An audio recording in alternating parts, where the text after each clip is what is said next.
Olá, boa noite. Olha para o lado aí e diga: eu orei a semana inteira para sentar do seu lado. Funcionou. Para mim é uma alegria estar aqui com vocês. É minha primeira ministração na minha jornada aí do carnaval e desse feriado de carnaval pela nação. Todo ano eu digo assim: eu nunca mais vou fazer isso. E todo ano eu faço de novo. E eu trago um abraço lá de Brasília da minha esposa Mara. Eu tenho 3 filhos, como o pastor Marcos disse, 3 furacões. Eu tenho uma menina de 5 anos chamada Emanuele. Eu tenho um menino de 7 e uma menina de 10 anos.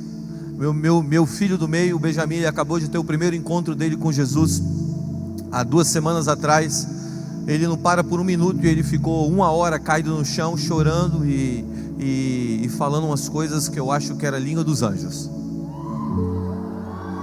Sabe, a gente não tem Espírito Santo mirim. O Espírito Santo é mesmo para todos, amém? A Bíblia diz, há uma promessa que o Espírito dele seria derramado sobre toda a carne. E a gente estava tendo um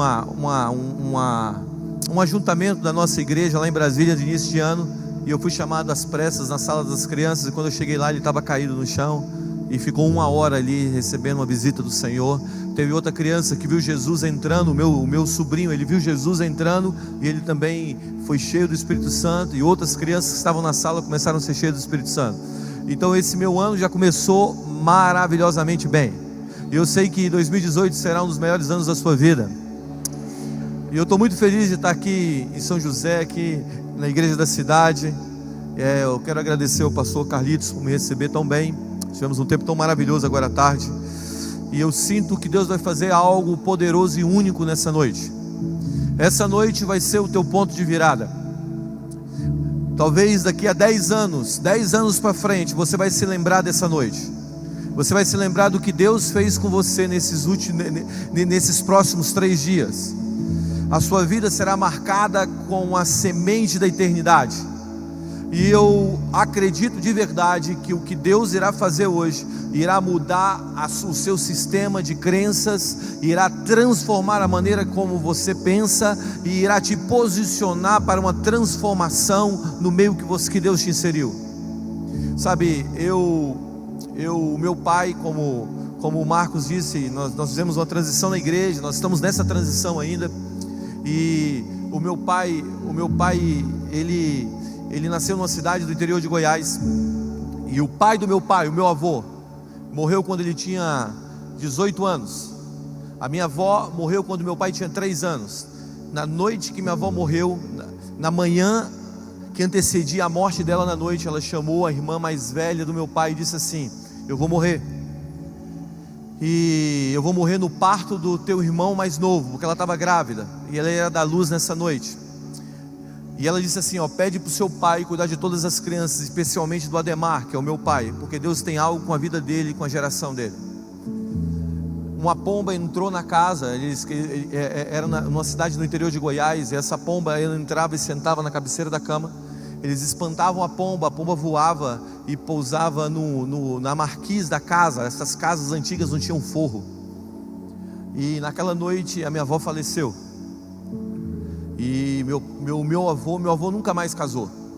Ele criou, além de todos os seus filhos, ele adotou 9 crianças. E ele cuidou de 9 crianças, a maioria delas especiais, com algum tipo de deficiência. Então meu pai, quando ele tinha 18 anos, ele estava no meio daquele epicentro político que o Brasil estava vivendo. Ele estudava na UNB em Brasília. E ele voltava, ele era vereador na cidade do Goiás. Ele estudava no UNB e voltava com 18, 19 anos. Ele voltava para fazer o seu ofício de vereador na cidade que ele nasceu, na verdade que ele cresceu. E ele conhece minha mãe em casa, eles mudam para Brasília. E meu pai era católico, apostólico, romano, praticante.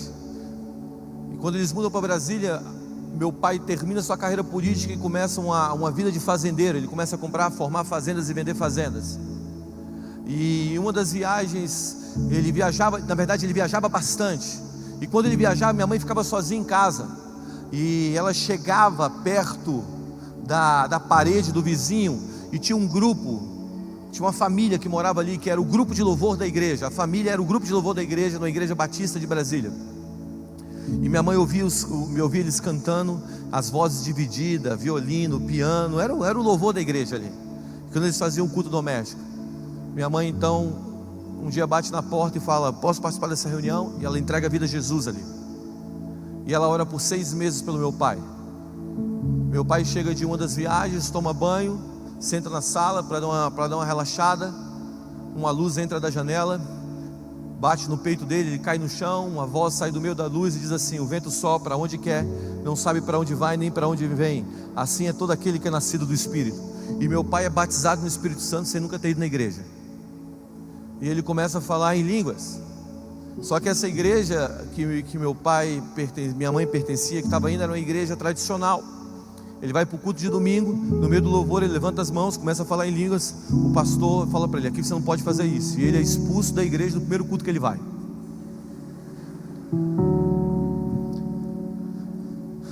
E então ele sai e ele vai para uma outra igreja. 2 meses nessa igreja, ele começa a ir num culto de oração às 6 horas da manhã.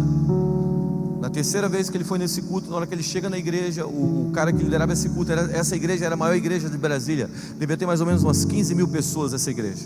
E quando ele chega lá, o pastor está com a chave da igreja, dizendo bem assim, o líder do culto de oração: Deus me disse que o primeiro homem que entrasse aqui ia dirigir esse culto. Entrega a chave da igreja na mão do meu pai. E meu pai começa a dirigir um culto de oração. Ele faz isso pelos próximos 10 anos.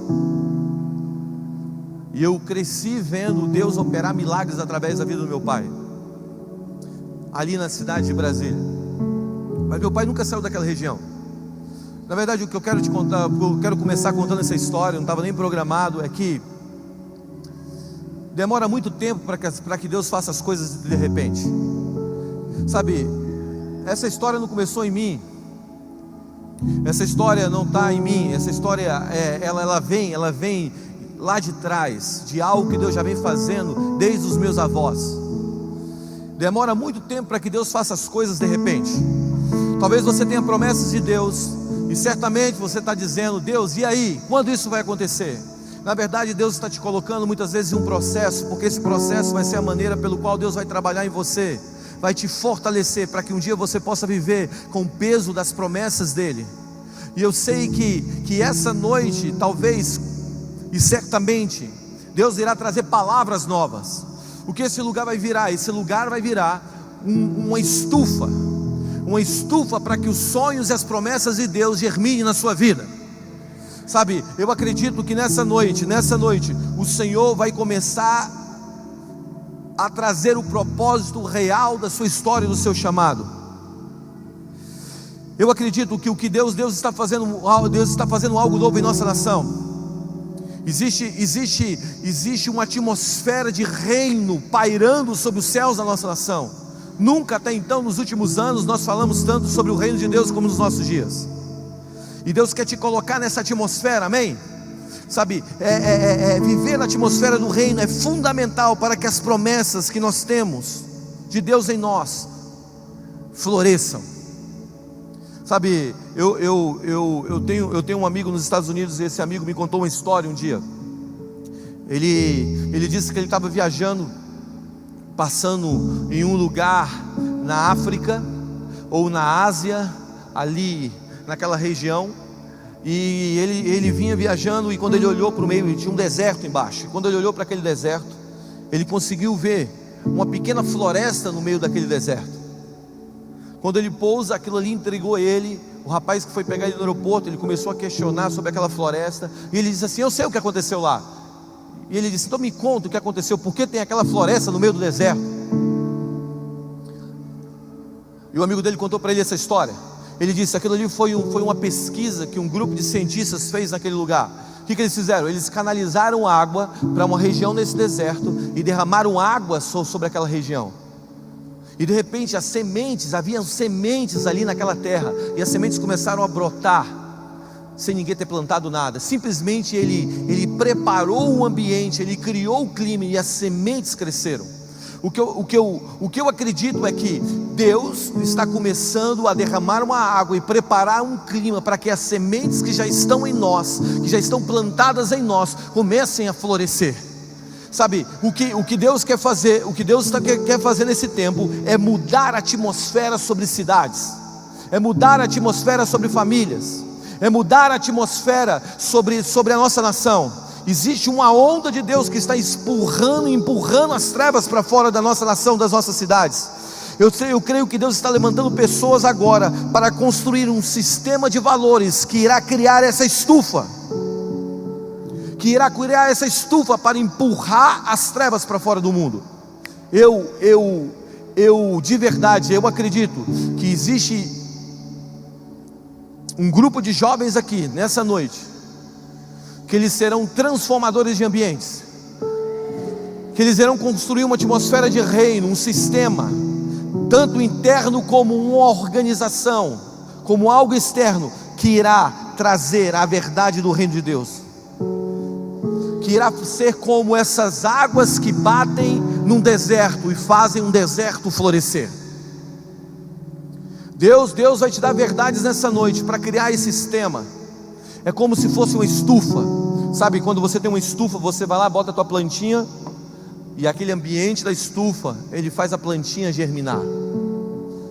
Talvez você foi criado em um ambiente que foi um ambiente extremamente hostil, um ambiente extremamente problemático, que distorceu a verdade das sementes que Deus colocou dentro de você, ou o design que Deus fez você. Mas nessa noite, você vai encontrar um ambiente certo, as palavras certas, e as melhores sementes irão produzir uma grande árvore, e você se tornará um homem que dará sombra, um sistema para a sua cidade. Sabe, eu tenho falado que parte da nossa missão é devolver a igreja para o mundo. Você sabe que a palavra para adoração no hebraico é a mesma palavra para trabalho. A palavra para adoração em hebraico é avodar. Avodar é também trabalho. Então trabalho e adoração é a mesma coisa. Então quando nós falamos sobre adorar, nós estamos falando também sobre trabalhar. Então quando você está no teu trabalho, executando o teu trabalho, na verdade você está em adoração. Você não entra em adoração, você vive em adoração. Você se lembra quando aquela mulher samaritana vira para Jesus e diz: aonde nós devemos adorar? Nos montes de Jerusalém? Ou nos montes de Samaria, nos templos de Jerusalém? Jesus disse para ela: a hora vem e é chegada que os verdadeiros adoradores adorarão o Pai em espírito e em verdade. Jesus tira a consciência ou o entendimento de adoração de local e traz a condição. Ele está dizendo: você não entra em adoração, você vive em adoração. O que significa isso? Significa que Deus está levantando uma geração para fazer do seu trabalho uma expressão de adoração e criar um ecossistema, criar um sistema, que esse sistema revele o reino de Deus e comece um processo de transformação real e poderosa na sociedade. Então nós podemos, Guga, eu posso me tornar um médico que revele o reino de Deus? Claro que você pode. Existe uma pesquisa do Instituto Peter Wagner que diz que apenas 5% das pessoas que sentam numa igreja, num templo, estarão um dia em cima de um púlpito pregando. E se nós pregamos que o púlpito é o resultado final do sucesso ministerial de alguém, nós estamos dizendo que 95% nunca viverão o seu ápice ministerial. O que eu quero dizer é que Deus está se levantando uma geração para se tornar uma expressão de adoração e criar um ecossistema de transformação aonde eles estiverem, exercendo o seu trabalho, exercendo a sua profissão. Deus está empurrando uma geração para transformar o mundo. E é de verdade, nós vamos transformar o mundo.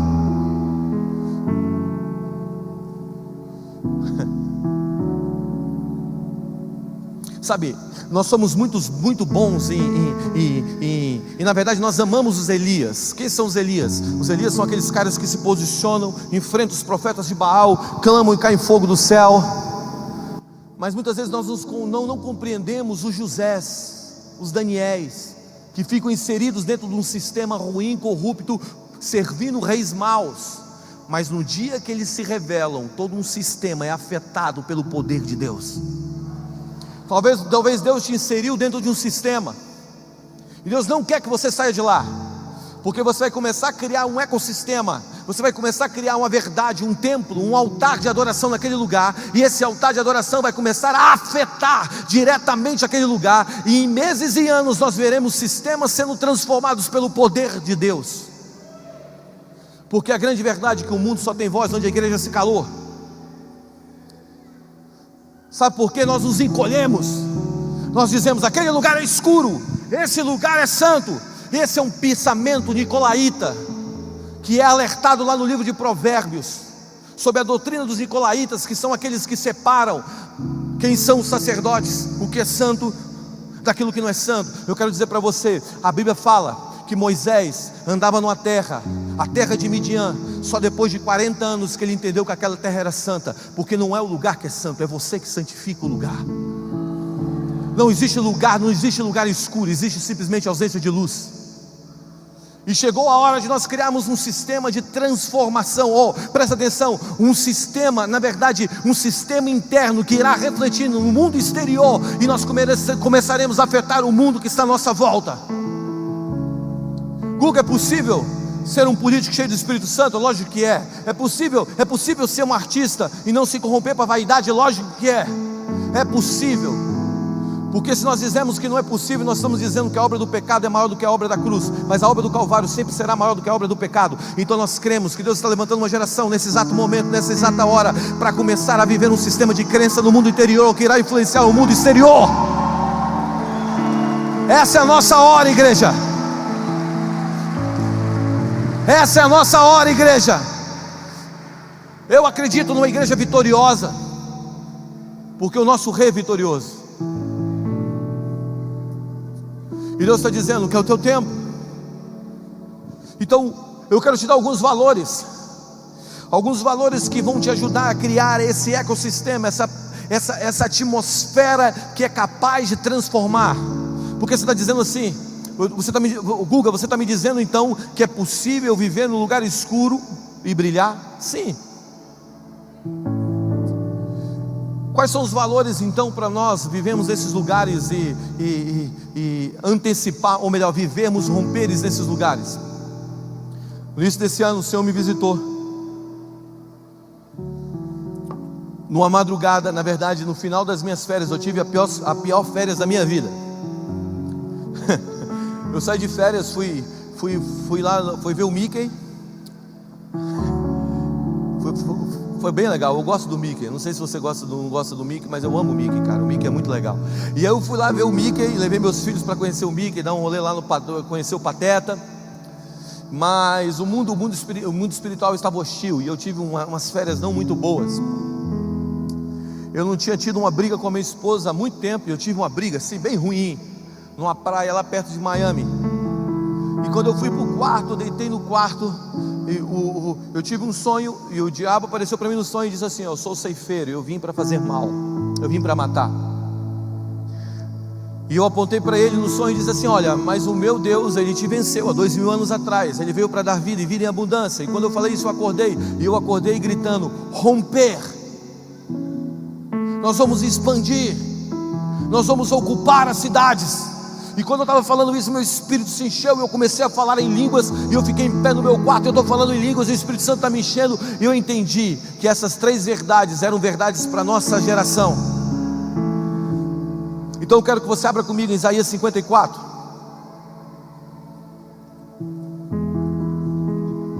Isaías 54 tem uma chave aqui, tem 3 chaves aqui que eu quero que você mergulhe nessas 3 chaves, que são essas 3 chaves para criar um ecossistema de crença aonde você estiver, que é romper, expandir e ocupar. Diz assim, Isaías 54, versículo 1.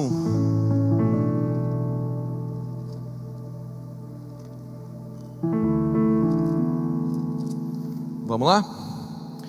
Canta alegremente, ó estéril, que não deste a luz, exulta com alegria, canto e exclama, tu que não tiveste dores de parto, porque mais são os filhos da mulher solitária do que os filhos da casada, diz o Senhor.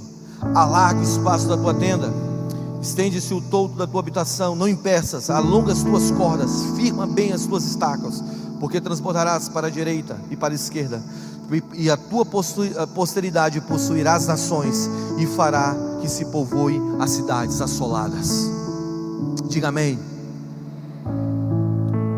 Sabe, eu moro numa cidade que dizem que minha cidade é uma cidade assolada. Eu moro em Brasília.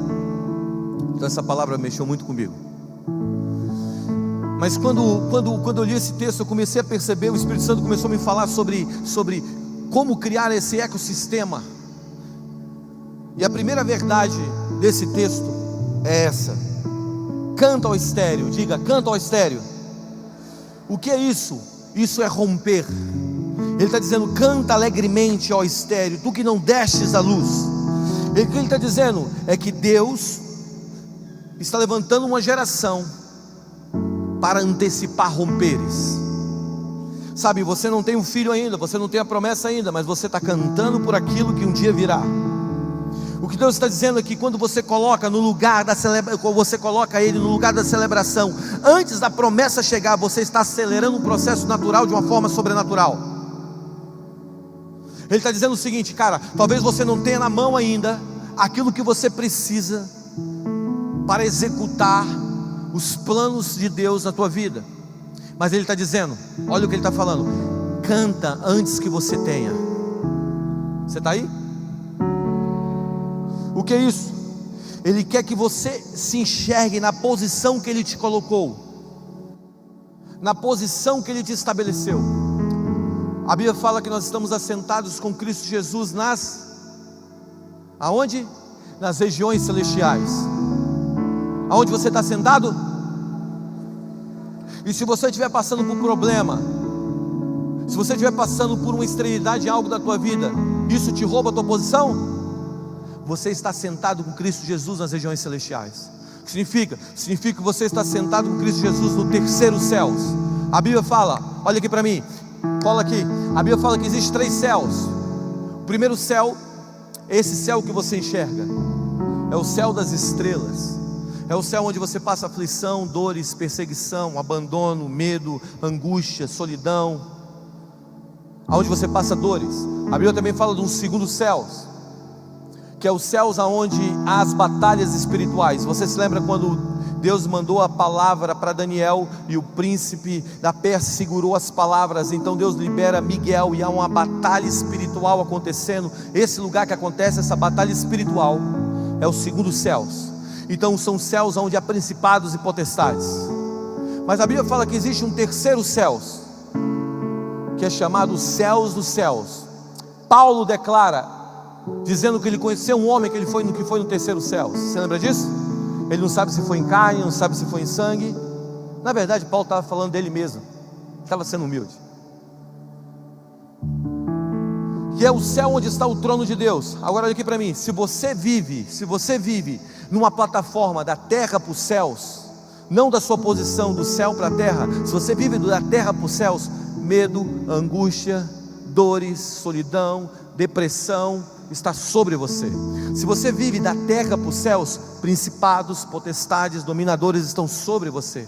Mas quando você está vivendo a partir da posição que não é a posição que o mundo te influencia, mas a posição que Deus te deu, medo, angústia, principado, potestade, coisas do passado, dos porvir estão abaixo de você. Sabe, a grande verdade é que a maioria de nós clamamos de uma posição de um entendimento, que é um entendimento que o que está acontecendo na minha vida é o que me define. Mas Deus está dizendo, canta alegremente ao estéreo. Ele está dizendo, cara, você já tem. Sabe, nós não entramos numa batalha para lutar por uma vitória. Nós lutamos a partir da vitória que Deus já nos entregou há 2000 anos atrás, na cruz do Calvário. Sabe o que eu quero te dizer? Que todas as vezes que aparece uma esterilidade, uma dificuldade na tua frente, para a transformação dessa nação, na verdade é uma oportunidade para a manifestação da natureza do Deus, que não existe nada impossível para Ele.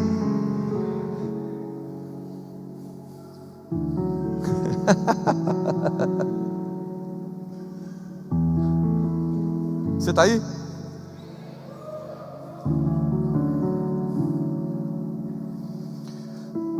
Quando você tem a consciência do reino que você pertence, você começa a se posicionar para manifestar o reino que você pertence. Você está aí? Tudo que você tem consciência, você se posiciona para manifestar aquilo que você tem consciência. Sabe quando Jesus estava andando numa cidade e veio uma mulher, tinha uma multidão apertando Jesus, todo mundo apertando Jesus, todo mundo apertando Jesus, e de repente uma mulher que sofria de um fluxo de sangue bateu nele. Aí ele disse assim: alguém me tocou. Aí os caras que estavam ao lado dele falaram assim, os discípulos dele: você está zoando a gente, né? Porque está todo mundo te apertando. Como alguém te tocou? Aí Jesus fala um negócio muito louco. Ele diz assim: alguém me tocou, porque de mim saiu virtude, saiu poder. Jesus tinha tanta consciência e ciência do poder que estava sobre ele, que ele sabia as entradas e as saídas desse poder. Quando você tem consciência do poder que está sobre você, você se posiciona para manifestar aquele poder. Mas quando você não tem consciência de quem você é, você não antecipa romperes. O que Deus quer te dar hoje? Uma consciência fundamentada que nada é impossível para esse Deus, nem a transformação dessa nação, nem a transformação do sistema que você está inserido. Então Deus está falando para você: canta estéreo. A política brasileira não tem jeito, canta estéreo. A política brasileira está escura, canta estéreo. A economia brasileira está desse jeito, canta ó estéreo. Deus está procurando homens que cantem, que antecipem romperes. Deus está buscando homens que não sejam apenas homens que toquem um tamborim depois que o mar se abra. Deus está procurando homens que toquem o tamborim antes que o mar se abra.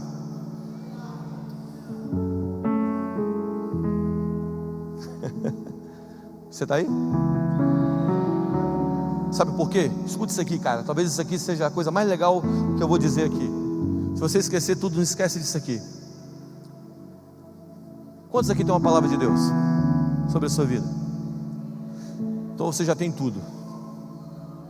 Porque presta atenção, Deus, Ele não comunica, Deus cria.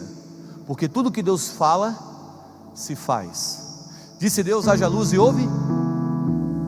Então quando Deus fala, Deus não está comunicando, Deus está criando. Então se Deus falou algo sobre o seu futuro não é mais um tempo, é um lugar. Porque se Ele falou algo sobre o seu futuro Ele não está comunicando algo sobre o seu futuro, Ele está transformando o seu futuro em um lugar. Porque tudo que Deus fala se faz. Então fica aqui comigo, cara. Então você está vivendo hoje um tempo que talvez seja contrário daquilo que Deus falou com você. Então é mais ou menos assim: você bota no teu GPS, você pega o GPS. Quantos aqui são de fora de São José? Ok, você bota lá no teu GPS assim, São Paulo, Belo Horizonte. Você está indo para Belo Horizonte. O teu destino é onde? Belo Horizonte. E você erra o caminho. O que o GPS faz? Ele fala: recalculando. O tempo muda? Sim, o tempo muda. Mas o destino é alterado? Não. Se você errar o caminho, cara, o teu tempo pode mudar, mas o teu destino continua o mesmo. Porque Deus não é homem para mentir, nem filho do homem para se arrepender daquilo que Ele falou, cara.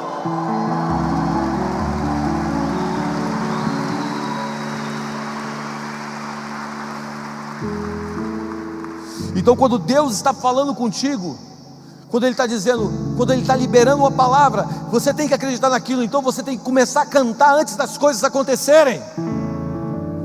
Comece a celebrar antes das coisas acontecerem.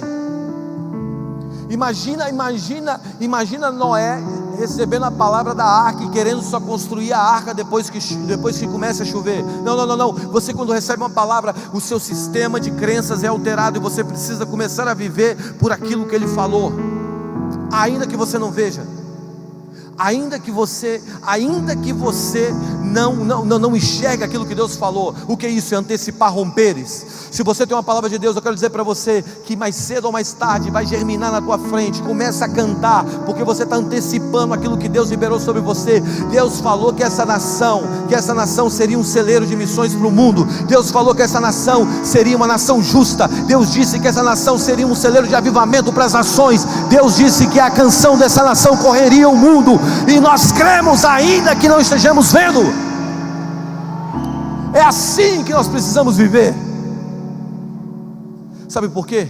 Porque Deus dá visão pela audição. Você está aí? Todas as vezes que Deus quer te dar uma visão, Ele não te mostra apenas, Ele te fala. Deus te dá uma visão pela audição. Então é mais ou menos assim: Deus bota um profeta no vale dos ossos secos e fala: o que você vê? Eu vejo um vale de ossos secos. Aí Deus fala para ele: será que esse vale pode ter vida? O que Deus está falando? Deus está falando, dando uma visão para ele pela audição. O vale continua seco, mas se você estiver ouvindo Deus está criando uma imagem diferente do vale.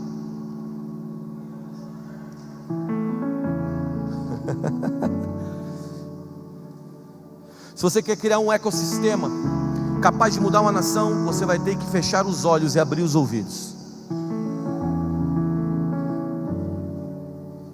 E muita gente vai dizer que você é louco. Feche os olhos, abra os ouvidos, comece a ouvir o que o Senhor tem. Isso vai começar a acelerar um romper dentro de você. Então canta ao estéreo, canta. E ele continua dizendo assim: porque mais são os filhos da mulher solitária do que os filhos da casada. Ele está dizendo: cara, você que é estéreo, improvável, você vai viver aquilo que eu disse. E ele continua dizendo no versículo 2: alarga o espaço da tua tenda. Diga: alarga o espaço da tua tenda. Sabe, tenda fala daquilo que nos cobre. Tenda fala do nosso sistema de descrença. Ele está falando sobre expandir. Alarga, vem expandir o meu sistema de crenças. Olha aqui para mim: a maneira que você pensa é a maneira que está sobre você. Se você pensa errado, você vive errado, você revela errado. O seu sistema de crenças é uma tenda. Então a maneira que você crê é a maneira que você vai viver. Sabe, quando você lê Gênesis capítulo 15, versículo 5, você vai ver Deus falando para Abraão isso aqui: então o Senhor conduziu Abraão para fora da tenda e orientou: olha para os céus, conta as estrelas, se é o que podes. E prometeu a ele: será assim a tua posteridade. Sabe, existem horas da nossa vida que nosso sistema de crença se torna um teto para nós. E o que eu sinto que Deus está fazendo contigo nessa noite, Deus está pegando na tua mão e está falando: você crê assim? Mas agora eu vou pegar na tua mão, vem para fora da tenda, eu vou alargar a tua visão, eu vou aumentar a tua visão. Sabe, quando Deus quer nos dar um novo passo, Deus nos dá uma imagem. O que Deus deu para Abraão? Deus deu uma imagem para a noite. Qual era a imagem da noite? As estrelas. Nas noites mais escuras, Deus vai te dar uma imagem, para que você não se esqueça do que Ele tem para você. E nos dias, Ele vai dizer: conta as areias da praia. Ele vai te dar uma imagem para a noite e uma imagem para o dia, para que a tua visão não seja alterada pelo clima ou pelo ambiente, que você continue na visão que Deus te entregou. Sabe, Deus quer mudar o seu sistema de crença. Sabe, Deus quer te tirar dessa tenda. Você está aí? Como Deus muda os meus sistemas de crenças? Diga: através de experiências. Experiências geram crenças. Crenças geram comportamento. Comportamento repetitivo se forma cultura. Sabe qual é o nosso problema? O nosso problema é que nós somos um povo sem experiências. Você está aí? Sabe o que a gente tem feito? Nós temos vomitado nosso argumento no mundo, e na verdade o mundo está esperando uma experiência. Sabe, um homem com argumento sempre vai perder para um homem cheio de experiências. Um homem cheio de experiências sempre vai ganhar de um homem cheio de argumento. Quando Deus estava levando Abraão para mudar o seu sistema de crenças, Deus estava dando uma experiência para ele, sabe, mas infelizmente isso representa a condição da igreja em relação ao relacionamento com o mundo, porque muitas pessoas na igreja carecem de uma experiência genuína com Deus, e portanto não podem oferecer uma experiência genuína de Deus para o mundo. Não temos nada além de argumento para oferecer ao mundo, mas o mundo, por outro lado, está cheio de experiências doloridas, de sofrimento, de dor, de abandono, de orfandade. Tudo isso traduz a ausência de Deus, e nós estamos indiferentes a isso. Presta atenção.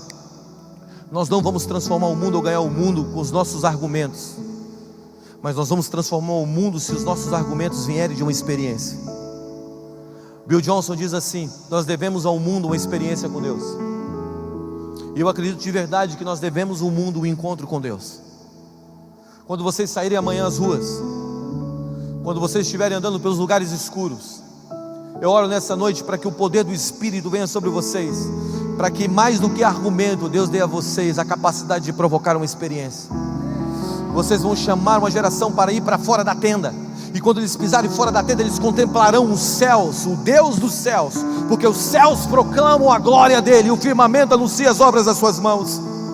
Sabe, muitas vezes nós ouvimos comentários de não cristãos, tipo: se Deus é tão bom, ou se Deus é isso, então por que Ele não fez aquilo? O fato trágico disso é que nós é que representamos Deus. Nós representamos Deus em nosso corpo, em nossas atitudes. A igreja mostrou ao mundo um Deus indiferente, um Deus incompetente e fraco. Mas Jesus, quando viu os fracos, então Ele deu força a eles. Jesus, quando viu os doentes, Ele curou. Quando Ele viu os famintos, Ele multiplicou os pães e alimentou. Ele viu os atormentados e Ele libertou os atormentados. Você está aí? Ele viu o perdido, então Ele mostrou o caminho. Jesus viu o fracasso da humanidade e ofereceu a eles o amor. Nós não podemos simplesmente vomitarmos o nosso argumento no mundo. Chegou a hora do mundo ter uma experiência com Deus. Mas antes disso, Deus quer te dar uma experiência. Sabe, como eu disse para vocês, eu cresci num lar cristão. Meu pai eu tinha 6 anos de idade quando meus pais vieram ao Senhor. Mas Deus sempre foi o Deus dos meus pais. E um dia minha mãe e meu pai, na verdade eles sempre fizeram isso. Eles me forçavam a ir para o acampamento de carnaval. Então eu zoava o ano inteiro e eu pagava indo para o acampamento de carnaval. Você fez? Você vai para o acampamento de carnaval da igreja? Não, pai, pelo amor de Deus, me manda para o acampamento. Eu ia. E eu me lembro que quando meu pai me mandou para um acampamento, minha mãe, eu disse para ela: só vou se você me der 2 camisas da Bad Boy. A camisa de Bad Boy na minha época era símbolo de rebeldia. Camisa da Bad Boy, bermudão da Ciclone, sandália da Kenner. Você lembra disso? Sabe, quando você apanhava de sandália da Kenner, você não apanhava, você tatuava. Tinha uma sola grossa assim. Meu pai me deu e eu fui. Minha mãe me deu e eu fui para o acampamento. Eu estava no acampamento no último dia, domingo pela manhã. Na verdade, segunda ou era terça pela manhã. Não, era domingo de manhã. Eu estava mascando meu chiclete. Não era o último dia ainda, mas eu estava mascando meu chiclete, com um boné na cabeça, com as pernas cruzadas na última cadeira. De repente a minha mão direita começou a balançar. Eu estou olhando para minha mão, sentado na última cadeira, indiferente a tudo que estava acontecendo. Algo subiu pelas minhas costas, desceu pela minha mão esquerda. De repente minha mão esquerda está balançando. Eu estou com as 2 mãos. De repente minha perna esquerda, meu coração começou a queimar minha perna direita. De repente eu estou todo tremendo assim. Meus amigos do lado estão levantando, estão olhando: cara, o que está acontecendo com você? Era um culto normal, estava tudo normal. Mas de repente eu estou começando a chorar. Eu tenho certeza que Deus no céu estava cantando: pai Abraão tem muitos filhos ele tem, braço direito, braço esquerdo, perna direita, perna esquerda. E eu estou lá todo balançando. Eu estou começando a chorar, e de repente eu comecei a me lembrar de todas as coisas, todos os pecados que eu vinha cometendo nas últimas semanas. E eu começo a chorar, eu começo a me arrepender. Eu começo a falar com Deus. E eu estou dizendo: Deus, me perdoa por isso, me perdoa por aquilo. Eu estou tremendo naquele acampamento, o culto normal, passou pregando normal, tudo normal, só eu lá saculejando como um maluco. Eu virei ponto de referência. Aquele cara que está tremendo do lado dele. E aí eu estou todo tremendo.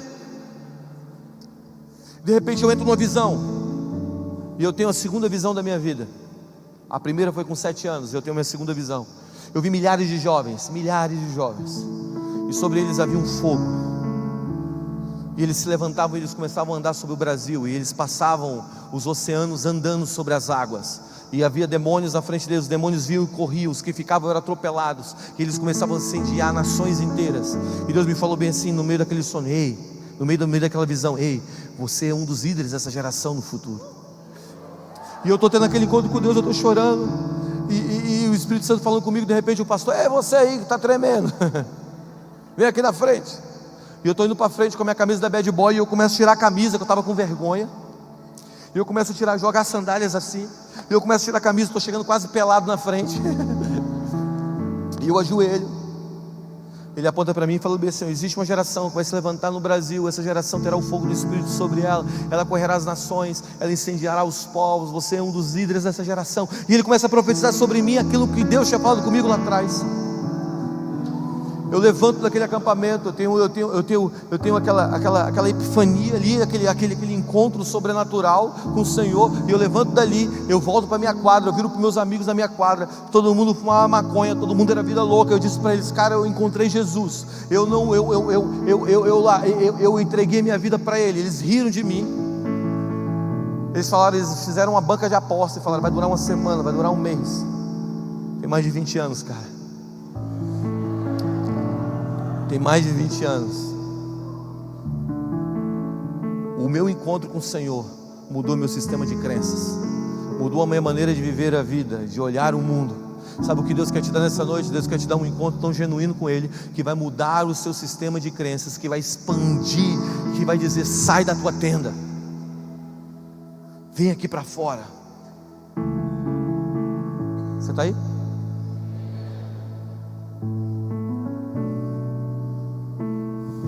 Você já ouviu falar sobre o Trump? Você já leu sobre o Trump? Você já esteve com o Trump? Você já viu falar sobre Jesus? Já leu sobre Jesus? Esteve com ele? Há uma diferença entre você ter um encontro genuíno com o Senhor, que muda os seus valores, muda as suas crenças, e você vir sentar e só ouvir informação. Um homem que tem experiência vai muito mais longe do que um homem que tem informação. Nessa noite Deus quer te dar uma experiência profunda com Ele. Encerrando, a terceira coisa, se você continuar lendo, ele está dizendo assim: alongue bem as suas cordas e firma bem as suas estacas. Diga: firma bem as suas estacas. E que é isso? O que é firmar? Diga: ocupar. Diga: ocupar. Sabe, o objetivo da expansão é a ocupação. Não adianta você expandir e não ocupar. Deus quer trazer uma consciência de ocupação para a igreja, para a sua vida. Sabe, ocupar, firmar as estacas é ter um objetivo de ocupação. Ocupação fala de maturidade. Presta atenção, a revelação de Jesus, ela é estática, não é estática, ela é dinâmica. A Bíblia fala que nós devemos conhecer e prosseguir em conhecê-lo. Então o teu último conhecimento de Deus, ele não pode ser estático. Ele tem que te levar a um novo conhecimento do Senhor, e te levar a um novo conhecimento do Senhor, e te levar a um novo conhecimento do Senhor. O que é isso? É evoluir no processo de ocupação completa do reino de Deus em todo o seu sistema de crença e em todas as suas atitudes. Fala de permanecer, de ter maturidade. Como Deus te leva à maturidade? Como Deus te leva e me leva a viver uma vida de maturidade? Diga assim comigo: não respondendo a algumas orações. Você sabia que parte de Deus te levar a uma maturidade é não te responder algumas orações? É vou te deixar sem resposta? Olha aqui para mim, eu vou te explicar isso. Você já recebeu alguma palavra de Deus? Você foi na palavra de Deus e não deu certo? Já aconteceu isso contigo? Só comigo, né? Deus te mandou fazer algo, você foi lá e foi tentar fazer aquilo, não deu certo. Você se lembra quando os discípulos de Jesus, eles receberam a palavra que eles deveriam expulsar demônios, curar enfermos, limpar leprosos? Lembra disso? E eles foram, e eles encontraram um menino que era endemoniado desde pequeno, e eles tentaram expulsar o demônio do menino, e aquilo ali não funcionou. Você lembra disso? Eles foram na palavra de Deus e a palavra de Deus não funcionou. O que isso gera? Gera um questionamento.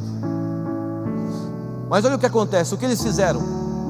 Eles voltaram até Jesus e perguntaram: Jesus, por que isso não funcionou? Jesus disse para eles: Essa caça só sai com jejum e oração. O que significa? Significa que muitas vezes você vai receber palavras, você vai se mover pelas palavras, e muitas vezes as palavras talvez não encaixem, não funcionem naquele exato momento. Não gere questionamento fora de uma atmosfera de fé. Todo questionamento que você faz fora de uma atmosfera de fé gera incredulidade. Todo questionamento que você faz debaixo de uma atmosfera de fé vai te dar uma nova revelação de quem Ele é. Então o que eles fizeram? Eles voltaram para Jesus, e quando eles voltaram para Jesus, Jesus disse: a revelação que vocês receberam foi maravilhosa, mas agora existe um novo passo. Esse novo passo é que agora essa caça só sai com jejum e oração. O que é isso? É entender que existe hora nas nossas vidas que nós vamos nos mover pela confiança na natureza desse Deus que é poderoso, que ainda que as coisas não estejam encaixando, eu confio na natureza desse Deus que não pode mentir, que não pode voltar atrás, que é um bom Pai, que me ama e que está me levando para um lugar melhor. Você está aí? O que eu estou te dizendo é que Deus quer te dar uma fé, isso é a maturidade, uma fé racional. O que é uma fé racional? É uma fé que tem uma crença na natureza de um Deus que não muda, independente daquilo que esteja acontecendo na nossa frente. O que é isso? É firmar as estacas para criar esse ecossistema que muda o meio. Vou te contar um testemunho que talvez isso te ajude, e nós vamos orar. É sobre criar uma fé racional. Há alguns anos atrás eu estava indo para a Coreia. A Coreia estava comemorando 100 anos do avivamento da Coreia. E eu amo avivamento, cara. Se tem uma coisa que eu sou apaixonado é avivamento. Eu amo avivamento de verdade, eu gosto de avivamento. Eu gosto de ver pessoas vindo ao Senhor. Eu amo esse negócio, sabe? Eu leio ali Gales, eu me emociono. Eu leio Azusa e eu me emociono.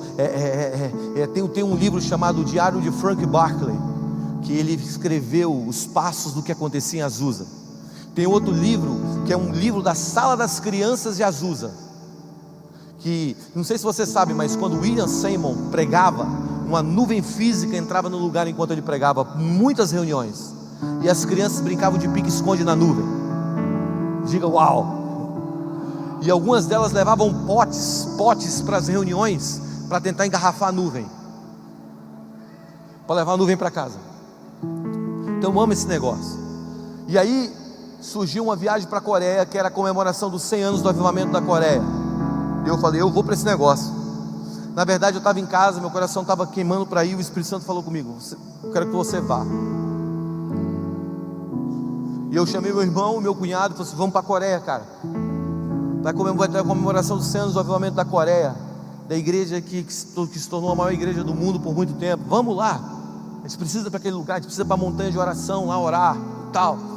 E aí nós decidimos 2 semanas antes de ir. Eu fui pegar meu passaporte estava vencido e a Polícia Federal estava em greve.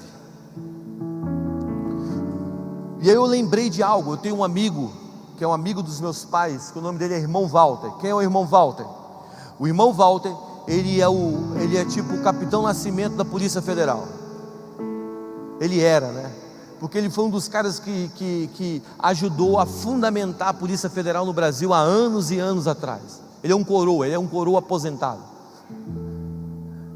E eu liguei para ele e falei assim: irmão Walter, eu estou precisando de uma ajuda sua. O Espírito Santo colocou no meu coração para ir para a Coreia. Daqui a 2 semanas eu fui tirar o passaporte meu está vencido e a Polícia Federal está em greve. Ele: é mesmo, meu filho, o que você precisa? Eu preciso de um passaporte. Ele falou assim: deixa eu fazer umas ligações. Ele fez algumas ligações. E nessas ligações ele descobriu que estava sem o papel, aquele papel que se faz o passaporte. Só existia um lugar no Brasil que era em Uberlândia. Então eu peguei o carro de Brasília, fui até Uberlândia com o meu cunhado e meu irmão para tirar esse passaporte.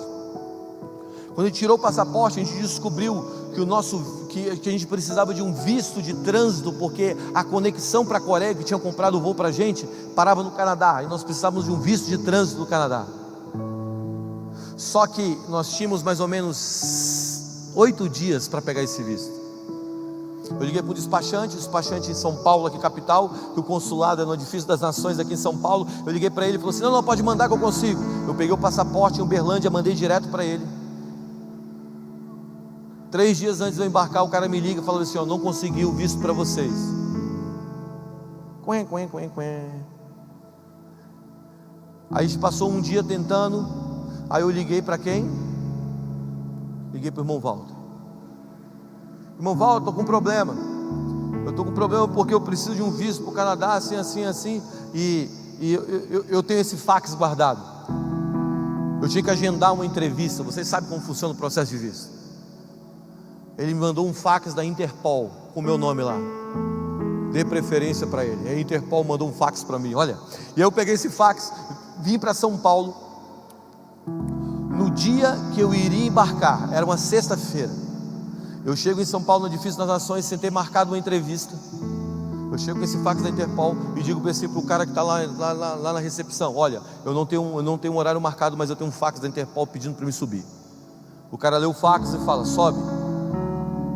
Eu subo e eu sento com uma mulher chamada Maria João. Maria João, olha, pega o fax, olha e começa a rir de mim. Vocês estão de brincadeira? Vocês acham que vocês vão sentar aqui e pegar um visto com esse fax? Vai embora. Meu voo era às 10 horas da noite desse dia. Eu estava de manhã, na sexta-feira, meu voo era às 10 horas da noite. Isso era mais ou menos meio-dia já. Eu desci. Para quem eu liguei? Para o irmão Walter.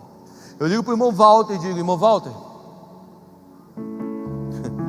eu tentei aqui pegar o visto e eles não deixaram. Por quê? Eles falaram que não tem condições de dar o visto.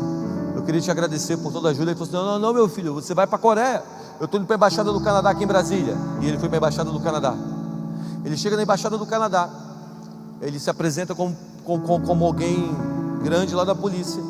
Deixa ele entrar. Ele está conversando com a mulher, dizendo bem assim: olha, eu tenho como, eles são como meus filhos, eles estão lá na embaixada, lá em São Paulo. Eu preciso que vocês deem visto a eles e tal. É um visto de trânsito. Eles vão passar apenas 8 horas no aeroporto. Eles vão pegar outro voo para a Coreia. E ele está falando isso e a mulher está dizendo para ele: não, eu não posso fazer nada. De repente passa uma mulher na porta da sala,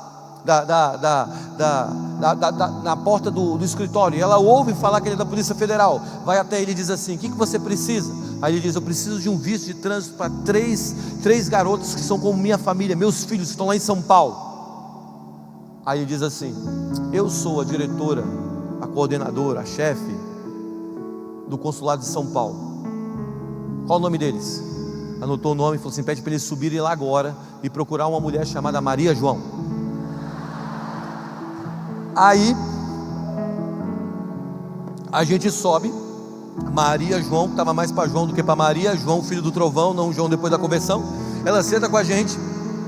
E quando ela senta com a gente, ela está com a cara emburrada. Ela falou assim: eu tenho que fazer uma entrevista com vocês. Ela faz 3 perguntas, ela nos dá o visto. Isso era 3 horas da tarde. A gente pega as malas, sai correndo e vai para a Coreia. O que eu quero te ensinar com essa história é que quando eu liguei para o irmão Walter, eu sabia que o irmão Walter poderia solucionar um problema que eu estava passando. Não é isso? Sim ou não? Quando eu liguei para ele, eu tinha uma crença, uma fé que ele poderia solucionar o problema. O que é isso? É uma fé fundamentada. Quando você conhece a natureza de Deus, sabe o que Ele tomou, todo o poder nos céus e na terra. Quando você bota uma mão sobre um enfermo, quando você libera uma palavra, quando você enxerga essa nação a partir da crença da natureza de um Deus que pode fazer todas as coisas, que tomou toda a autoridade nos céus e na terra, que tudo está sobre os ombros dele, o governo está sobre os ombros dele. Então quando você fala com ele, você está tendo uma fé racional. Você sabe que ele é poderoso para fazer aquilo. Você não está orando ao vento. O que significa? Significa que você tem uma crença fundamentada na natureza de um Deus que pode resolver aquilo. Que é isso?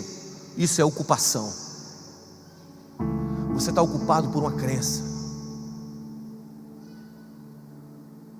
Sabe, a maioria de nós já ouviu falar sobre Deus, mas nós nunca tivemos uma experiência que ocupou o nosso mundo interior e mudou o nosso sistema de crenças. O que vai acontecer agora? Nós vamos nos colocar em pé, e o Espírito Santo vai tocar a sua vida de uma maneira tão real e poderosa. E quando Ele estiver te tocando, você vai ter uma experiência tão profunda com Ele nessa noite, que essa experiência vai alterar totalmente o seu sistema de crenças. Que a partir dessa noite você vai começar a enxergar um mundo diferente. Um ecossistema vai começar a ser criado ao teu redor. que irá influenciar essa cidade, essa nação e as nações.